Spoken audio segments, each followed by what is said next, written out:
Selamat pagi adik-adik yang ada di rumah. Apa kabarnya? Kak Linda percaya kalian dalam keadaan sehat dan tentu juga dalam keadaan yang sangat bersemangat.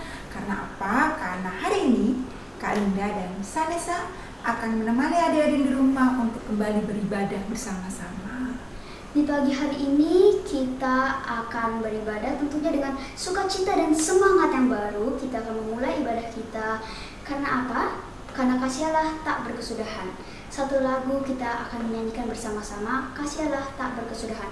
Semangat ya teman-teman.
Teman-teman, mari kita berdoa.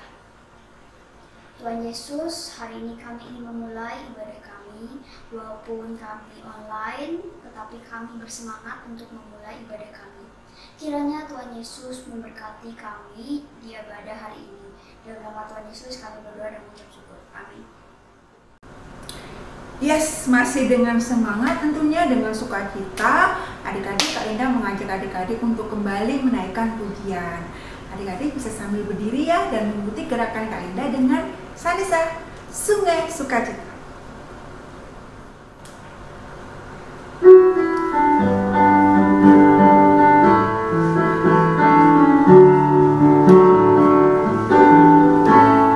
Sungai sukacitamu mengalir dalamku. Oh yes, yes, yes, yes. Anggur sukacitamu melimpah dalamku.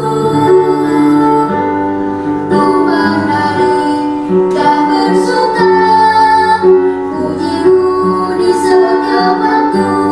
Sebab sungai sukacitamu ada dalamku.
kita siapkan hati kita dan pikiran kita untuk mendengarkan firman-Nya. Adapun tema kita hari ini adalah Allah menguatkan orang-orang buangan yang kembali, yang akan disampaikan oleh Kak Noli. Ya. Nah, adik-adik, hari ini kita akan belajar mengenai kitab Tawarikh, di mana kitab ini belajar tentang sejarah dari zamannya Adam hingga Raja Daud. Kemudian kalau adik-adik masih ingat, yaitu tentang pemerintahan raja-raja yang baik maupun yang jahat. Dan kemudian pada masa di mana kejatuhan bangsa Israel Yerusalem dan akhirnya dibuang dan akhirnya bisa kembali lagi dari pembuangan Babel. Panjang ceritanya. Wow, ceritanya pasti menarik banget Kak Linda. Ya. Sudah tidak sabar kan? Tapi sebelumnya kita akan menaikkan lagu Liku-Piku.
Adik-adik, mari kita berdoa untuk menyambut firman Tuhan.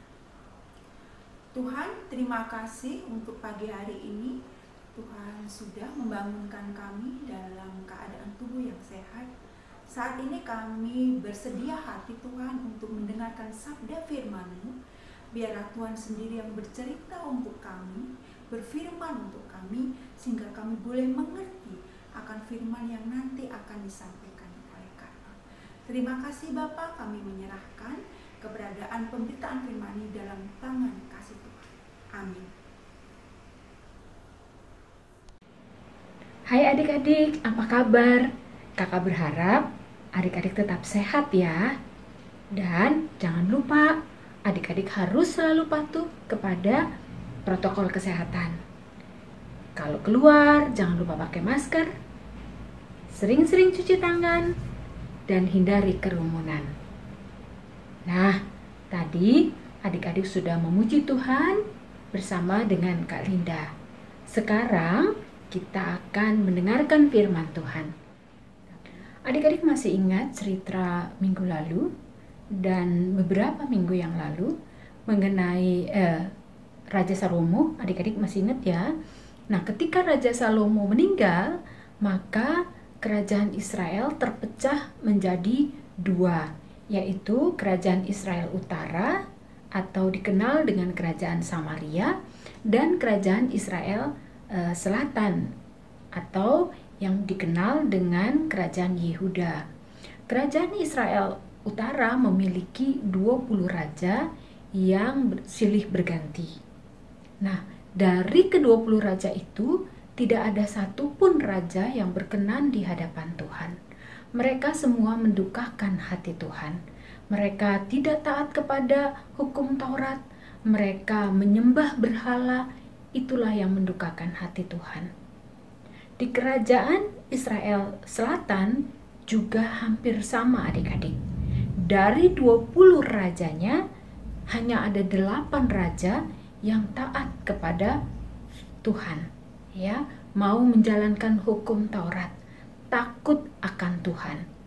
Tapi 12 daripada raja mereka juga sama, tidak taat kepada hukum Taurat, tidak taat kepada Tuhan, menyembah berhala dan mengajak bangsa Israel untuk juga menyembah berhala. Dan itulah yang mendukakan hati Tuhan.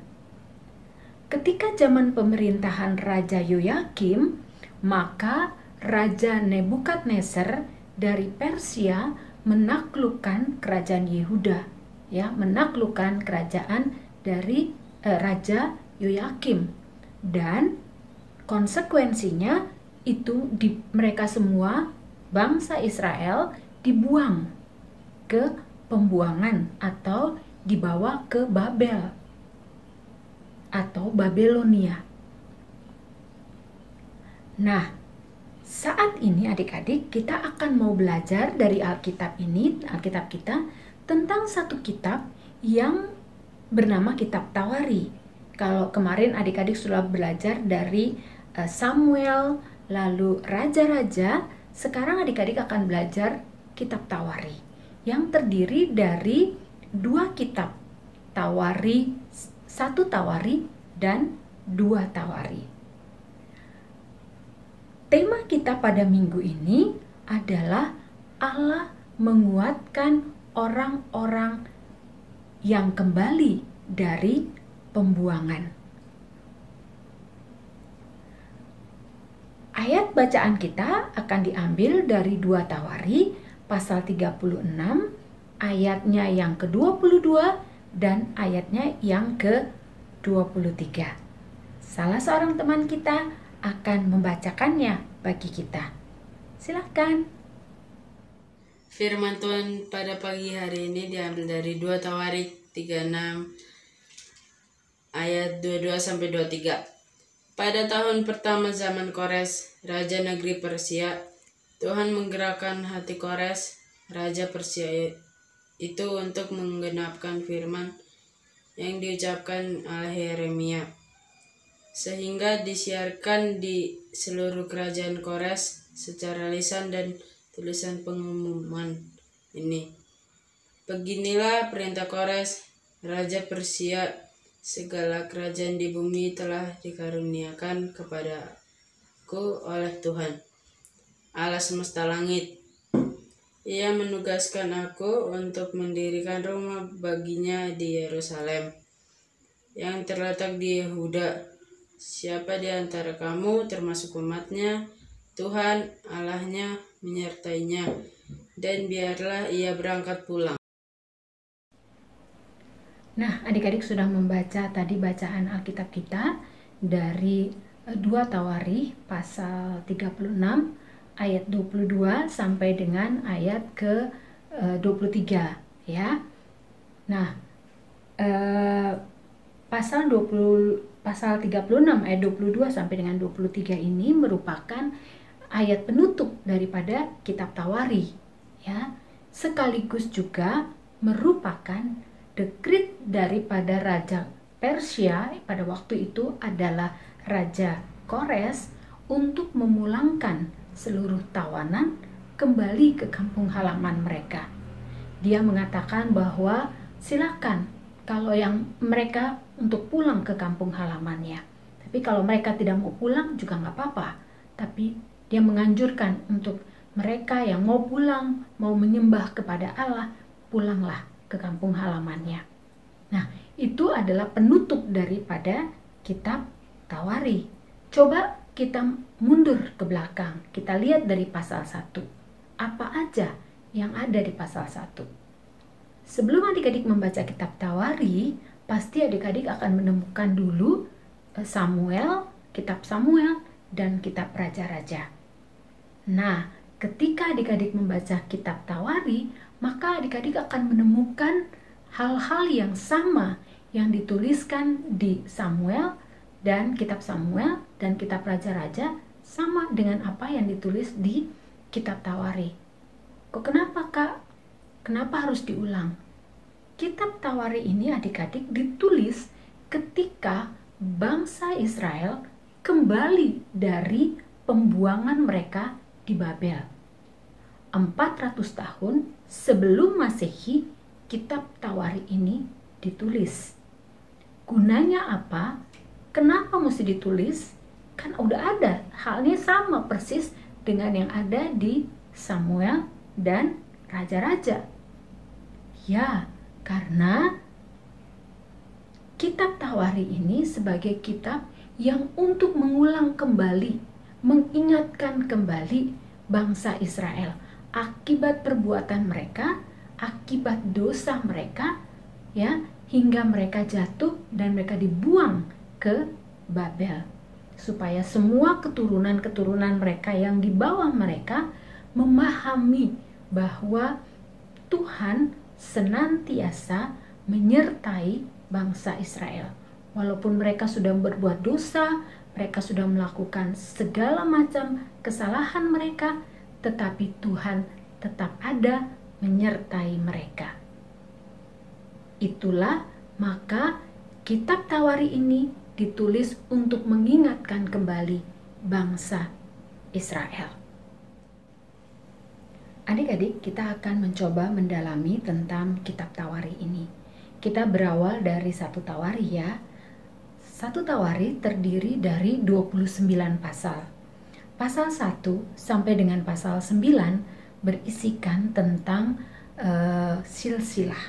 Atau kalau adik-adik baca nanti, adik-adik akan menemukan sederetan panjang atau daftar nama-nama orang-orang yang ada di Perjanjian Lama.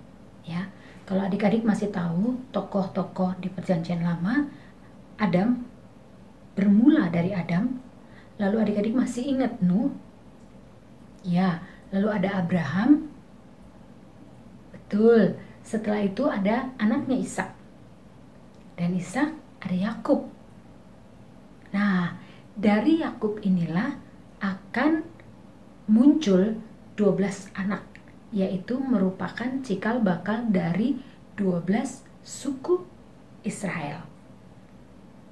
Nah, dengan begitu adik-adik akan tahu urutannya sampai kepada 12 suku Israel, dan salah satu sukunya yaitu suku Yehuda yang merupakan suku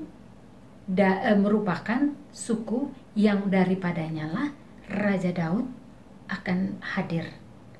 Ya, dan juga Raja Mesias yang dijanjikan akan hadir dari keturunan Raja Daud. Nah, kalau adik-adik mempelajari ini, adik-adik bisa mengerti dan memahaminya. Sekarang kita berlanjut dari pasal 10 sampai dengan pasal 29. Apa aja isinya? Pasal 10 sampai dengan pasal 29, kalau adik-adik baca, adik-adik akan menemukan kesamaan-kesamaan dari kitab Samuel. Kenapa kakak katakan begitu? Karena pasal 10 sampai dengan pasal 29 itu khusus membahas tentang Raja Daud. Ya, di pasal ini banyak diulas tentang Raja Daud. Hal-hal yang positif yang dilakukan oleh Raja Daud. Bahwa Raja Daud adalah raja yang berkenan di hadapan Tuhan. Raja Daud adalah raja yang taat kepada Tuhan. Raja yang selalu mematuhi hukum Taurat. Dan Raja Daud adalah raja yang memang Tuhan berkenan kepadanya. Dan darinya lah akan lahir Mesias yang dijanjikan. Nah, adik-adik, pasal 10 sampai dengan pasal 29 itu merangkum semua cerita hal-hal positif yang dilakukan oleh Raja Daud. Juga ada tambahan yang ditambahkan oleh penulis Tawari yang mengungkapkan bahwa Raja Daudlah yang pada mulanya merencanakan pembangunan Bait Allah. Jadi, dialah yang menentukan dasar dan rencana pembangunan Bait Allah. Dia juga yang mengumpulkan orang-orang yang sangat potensi untuk membangun Bait Allah, menentukan rencana anggaran Bait Allah. Walaupun pada akhirnya bukan Daud yang akan membangun Bait Allah, tetapi anaknya Salomo lah yang membangun Bait Allah.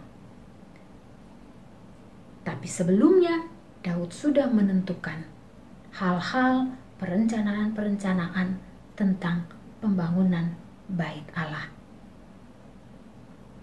Nah, itulah kira-kira rangkuman dari 1 Tawari pasal 1 sampai dengan pasal 29.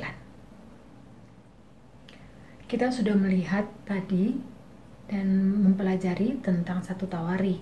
Sekarang kita masuk kepada 2 Tawari ya adik-adik. 2 Tawari terdiri dari 36 pasal. Ketika Raja Salomo meninggal, maka kerajaan Israel terpecah menjadi 2, yaitu yang seperti kita katakan pertama tadi, kerajaan Israel Utara dan kerajaan Israel Selatan. Dalam kitab Tawari yang disorot hanyalah kerajaan Israel Selatan, ya. Di kerajaan Israel Selatan terdiri dari 20 raja yang silih berganti. Ada 8 raja yang benar-benar taat kepada Tuhan.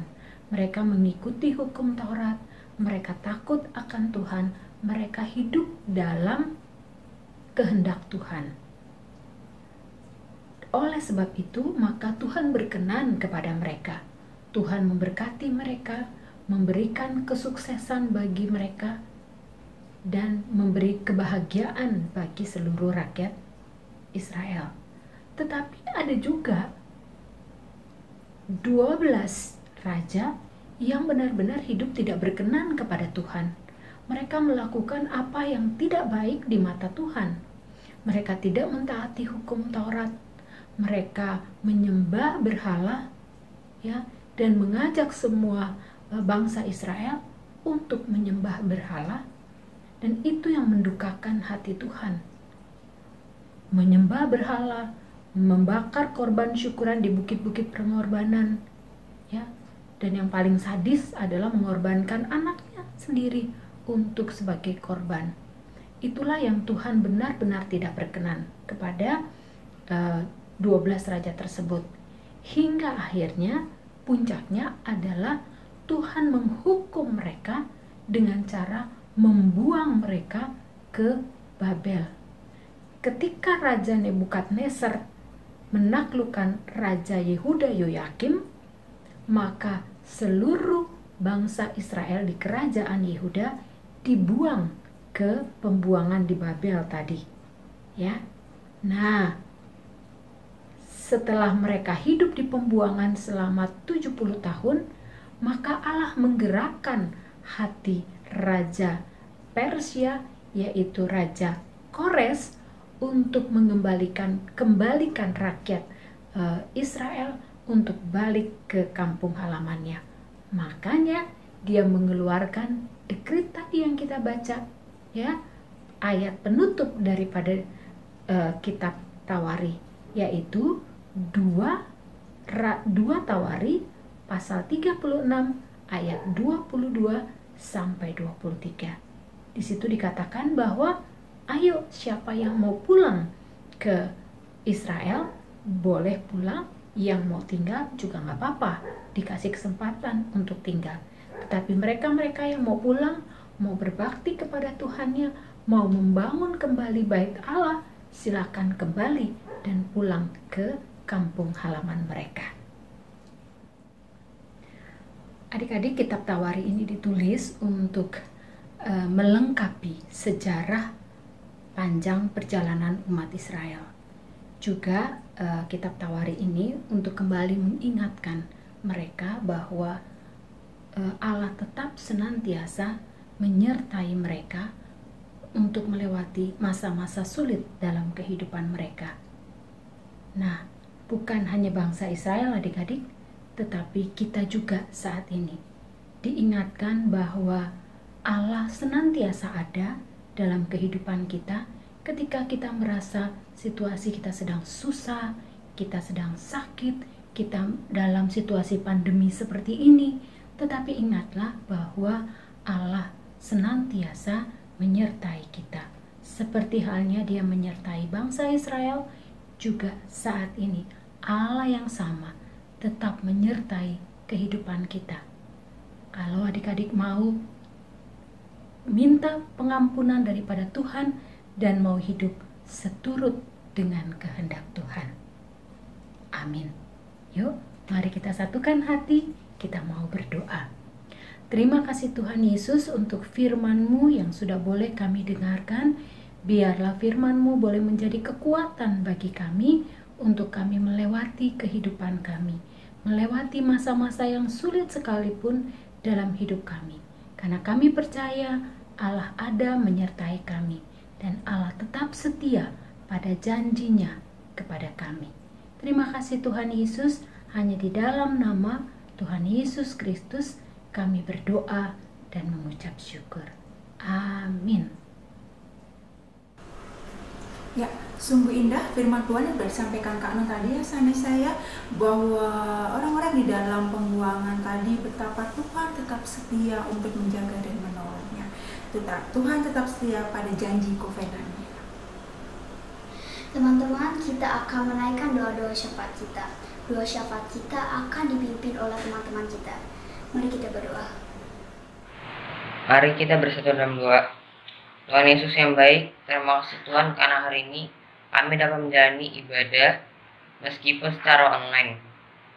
Tuhan, kami juga bersyukur karena di COVID-19 saat ini kami masih dapat menjalani pembelajaran jarak jauh secara online. Tuhan, berkati kami Tuhan agar kami dapat menjalaninya dengan lancar tanpa suatu adanya kendala. Tuhan, berkati juga Bapak Ibu guru yang akan mengajar, semoga dapat memberikan materi dan juga sehat selalu. Tuhan, sekarang kami juga ingin berdoa Tuhan supaya proses vaksinasi dapat berjalan dengan lancar dan supaya COVID dapat cepat berlalu. Tuhan, berkati kami juga Tuhan supaya Indonesia dijauhkan dari mara bahaya dan bencana-bencana lainnya. Berikan kekuatan kepada kami Tuhan supaya kami dapat melakukan aktivitas kami sehari-hari. Dan nama-Mu kami telah berdoa dan mengucap syukur. Amin. Baik adik-adik, saat ini adik-adik diberi kesempatan untuk menyiapkan persembahan kita. Nah, gimana caranya kita mempersembahkan persembahan kepada Tuhan? Adik-adik dapat minta tolong kepada mama atau papa untuk mentransfer ke rekening di gereja ataupun dengan scan ke QR code ya, seperti yang ada di sampingnya Kak Linda ini. Nah, adik-adik, mari kita berikan persembahan yang terbaik buat Tuhan dengan kita nyanyikan satu pujian, Seindah Siang Disinari Terang.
Yesus, kami sudah mengumpulkan persembahan kami.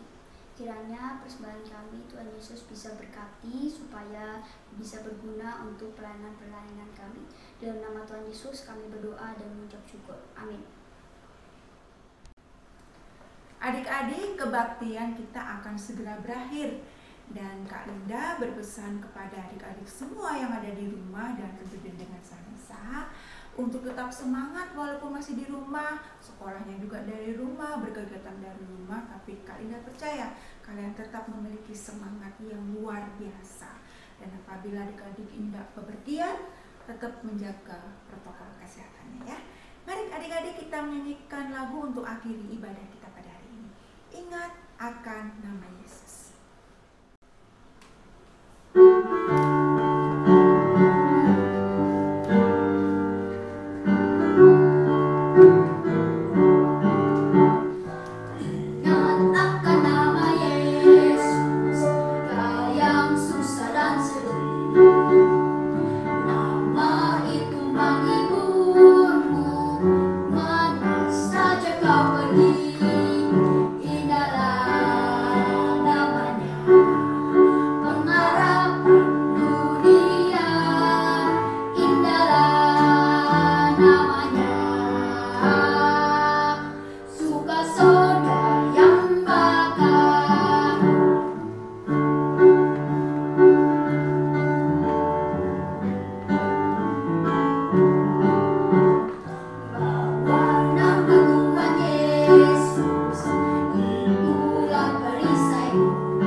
Adik-adik, mari kita akhiri ibadah kita dengan kita berdoa.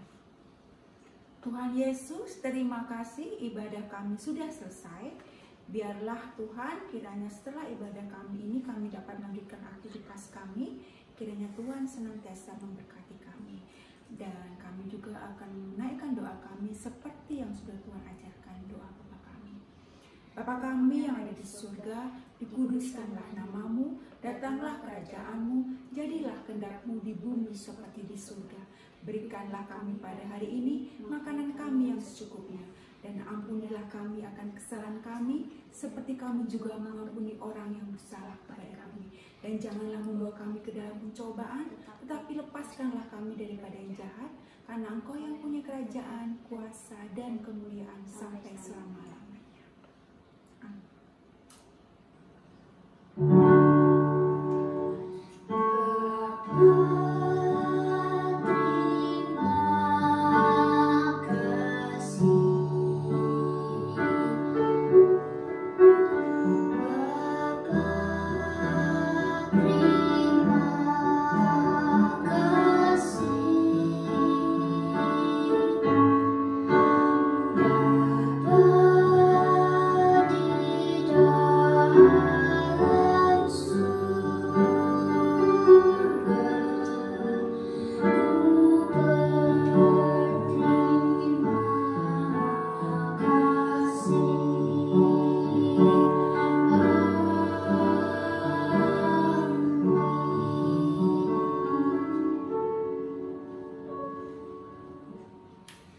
Kebaktian telah usai. Selamat hari Minggu. Tuhan Tuhan Yesus memberkati. Sampai jumpa adik-adik.